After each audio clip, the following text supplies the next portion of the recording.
Sup nerds, I'm Tom. I'm Wes. And I'm Aaron. We're Neverboard Gaming, and we're taking a look at Fists of Dragonstone Tavern Edition by Stronghold Games.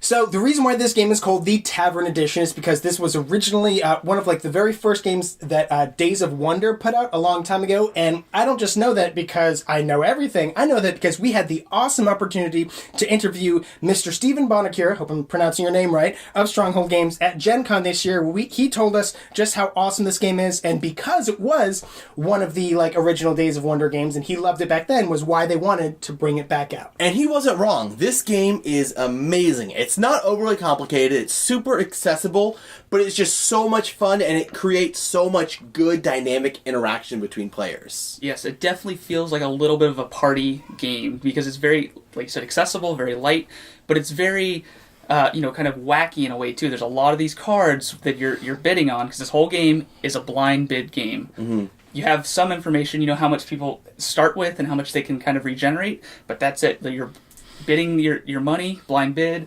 and trying to get these cards to give you awesome abilities and try and score points by getting rid of your Dragonstones. There are other games that have bidding in them, and they're games that I like Cyclades and Amun-Re, but this one is just bidding. And it's also the closed fist bidding that I generally don't like. That type of bidding is in the A Game of Thrones board game, and I always think that portion of it is ever so slightly lacking. But it's because it's that portion of a much bigger game where the rest of the game kind of, eclipses that portion. It makes this thing kind of feel kind of silly. But when this is the whole game of just, what am I going to bid and why am I going to bid and what do I have? So what do you think how much do I want this card? Mm-hmm. It becomes more dynamic and it becomes a really fun type of bidding, such that if it wasn't the closed-fisted type of bidding, I don't know if it would work that well. No. Yeah, you couldn't do regular auction style bidding. I'll pay one. We all have the same amount of money. And because we're tricking each other, because I have there's the witch thing, and there's the thing that can double, and there's the different types of money, and then there's the tiebreaker type of money. All those things feed into what do I have in my fist. Which definitely helps thematics of the game. It's supposed to be a tavern game. We're all kind of piratey. This is the kind of tavern looking that you'd see Johnny Depp in Pirates of the Caribbean kind of thing, with these dice and the coins and the thematics all fit together, and it feels like we're all just at a bar I'll give this.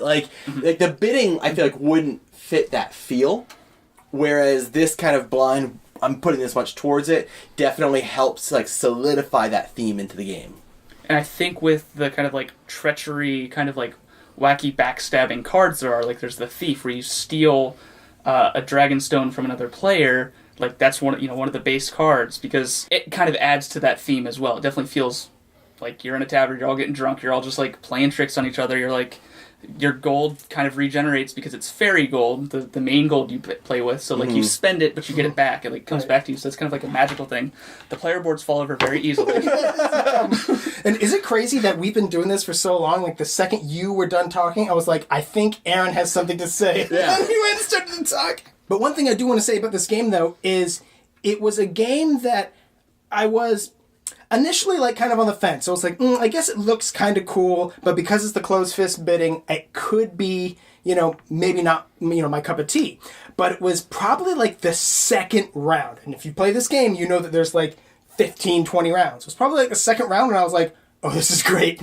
Just, because, and now I will say it wouldn't be a great game with boring people.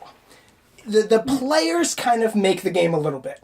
Because you have to, kind of barter with people, because you don't barter, you don't trade, but I have to kind of be dog, I want that, or I'm going to go get that, or when Aaron, when you had the tiebreaker thing. Oh, yeah. Right, and he was we're if you and I get in a tie, he gets it, and he's tie. Yeah. You have to build that at the table yourself. Mm-hmm. The game kind of pushes you to do that, but if you don't do that, then you're missing something, I would think. So one of the things I like best about this game, and Aaron kind of briefly touched on earlier, is the fact that you have the fairy gold. So everyone starts with 9 fairy gold and a couple of other resources, but when you're bidding with a fairy gold, you get it back every turn.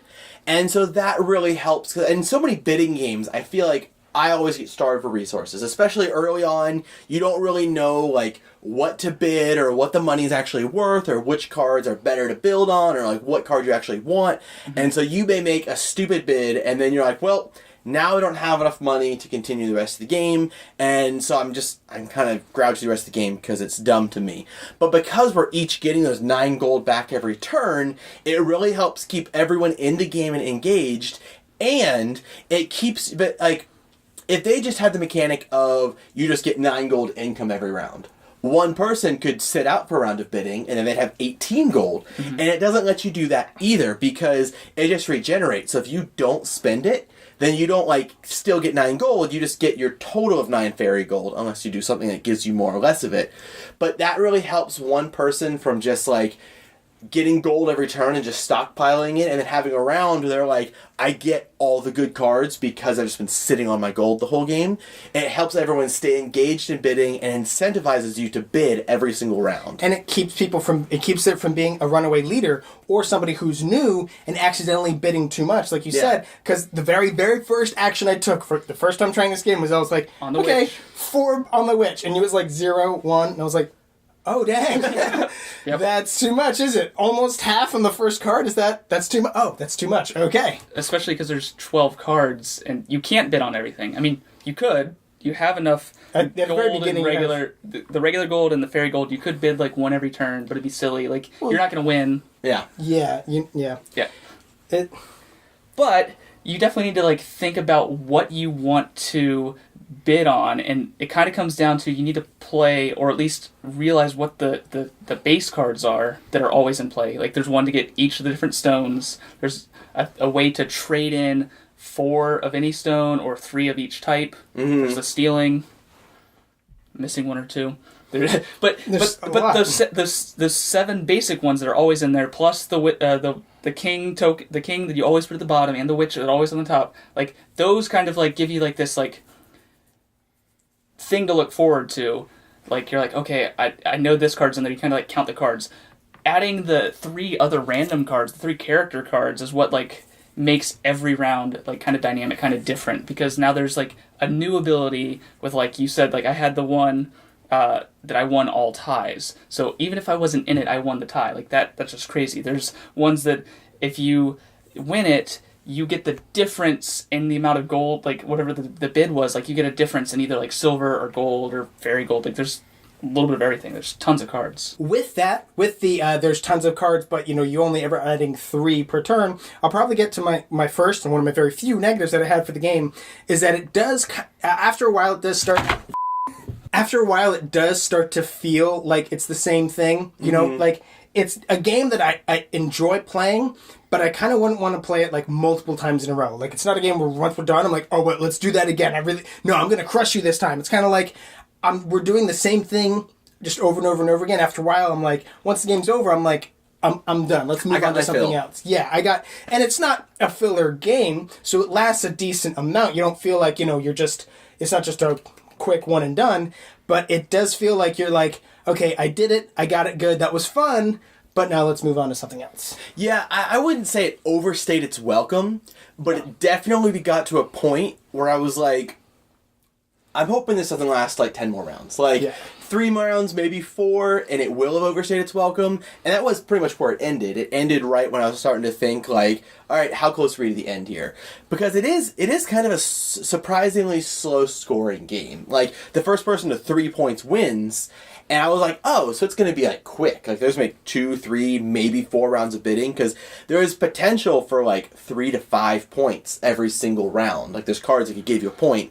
But, like, not everyone is always able to, like, win those, or they don't meet the conditions needed by that card to get the point. Or somebody blocks them. Or there's a lot of blocking, or the witch that cancels cards, which is where a lot of that backstabby, I don't want to say munchkin-y, because that's, like, a turnoff for a lot of people, but it does have kind of that backstabby, maybe even like Red Dragon Inn feel to it.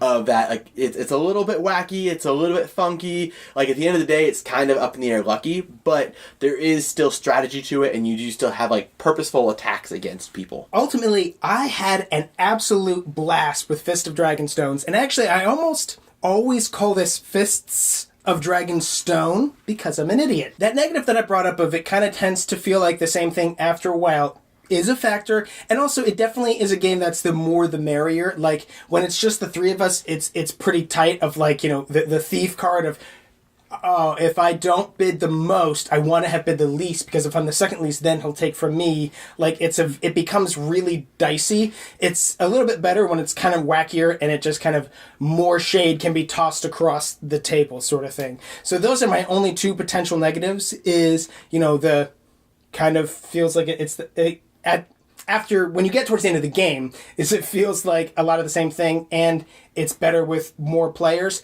However, those are two minor complaints. Honestly, for what it is, it really slides into this category perfectly of being like, not a filler game, but long enough to where you can have a really good solid game. It'd be like a great way to start off a gaming night and get everybody loosened up. Yeah. Everybody's having their first beer, or ending it because you're already hammered and you don't know what you're putting in your hand. This is definitely my favorite bidding game I've played before. Bidding's not my favorite mechanic, but I think that the way this game implemented it was perfect with the returning gold. Are you including games that have bidding in them, like Amun-Re and Cyclades? So I'm not going to say it's better, necessarily better than all those games, because I haven't even thought about that comparison. However, the bidding in those games is something that is a negative for me in them. Like, I don't really like bidding. Yeah, I remember us talking about that. Yeah, but I do really like it in this game. Between the different types of gold that, can really change bidding, and, the witch, coins that can negate cards, or the other coins that can, double your hand. The King's Favor. Yeah, and you always try to remember, okay, there's a lot of, counting, how many does he have? Okay, I know he has his 9 fairy gold, but what else did he get? Did he spend that yet? Who has the witch token? And all of that. And just the crazy cards that are in that deck that you build into the main one really make it shine. I do wish that there was a way to have more of those in the main deck every turn. I think that only having 3 of them in there, while it works, I think that if there was more variability to that deck, it would help the game. I would be able to last longer and still enjoy it just as much as the first round. But especially the few cards in there that are really wacky. There's one where you roll. So the die that are really cool are just used to mark your score. But there's a card in there that lets you roll this. And if you get one less or one fewer than your actual score, you keep that as your score. And so those little things to make it wacky and make it feel like it's a game you're drinking. And you're, there's rules to the game. Your brother's like, hey man, I bet you won't roll your die and keep whatever you get. It just make it kind of wacky and make, again, this game just even that much higher for me. So I'll start off with my 1.5 complaints. The tokens, the gold, I wish they were actual metal golden tokens. They just kind of feel they're just... And the colors are not that far off. If you're playing dimly lit room, if you're playing at a bar or something, the beige and the yellow might look a little close for some people. The gold and the yellow? The gold and the gold? I don't know. Just anyway. It's a minor thing. I understand it would cost a fortune to have this in all coins. You could probably upgrade yours and, make it awesome if you wanted to. And then, just every time there's player shields, they always fall over too easy.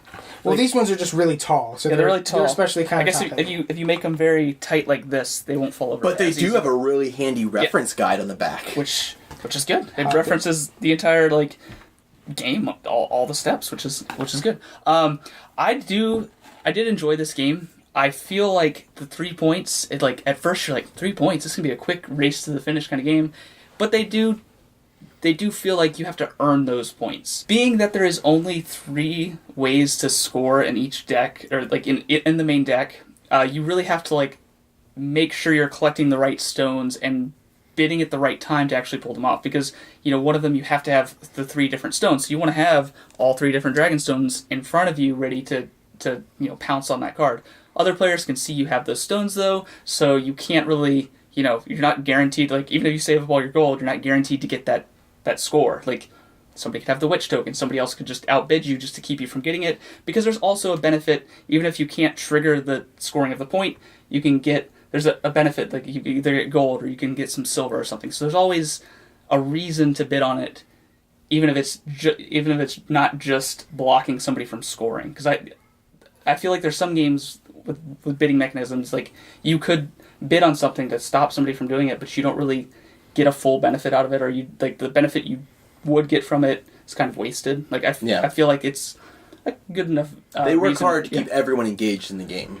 I like you said. I really like that you kind of get gold back all the time, and it's not like an income thing where you can sit back and like keep collecting, and then just have that one round where you're like, okay, I'm gonna buy this Dragonstone, and buy this Dragonstone, and score a point. I'm gonna buy this one. You know, like you definitely have to think about your bets and place them when you can. So if you're looking for a cool little bidding game that you can play at your game night and something that, you know, kind of feels like a party in a box. Or if you're looking for something that you can drink while you're playing, because this definitely fits that perfectly. Or if you've got a thin hole in your shelf and you need a thinner box.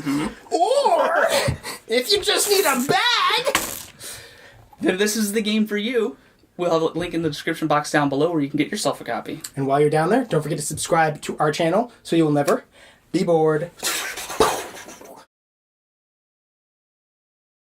Sup nerds, I'm Tom. I'm Wes. And I'm Aaron. And we're taking a look at the Tavern edition for Fists of Dragonstone by... Alright, we'll do that one more time. Sup nerds, I'm Tom. I'm Wes. And I'm Aaron. And we're taking a look at Fists of Dragonstone, the Tavern edition by Stone... Stone Cold. Sup nerds, I'm Tom. I'm Wes. And I'm Aaron. And we're taking a look at Fist of Dragonstones by... I'll say it. I'll just say it.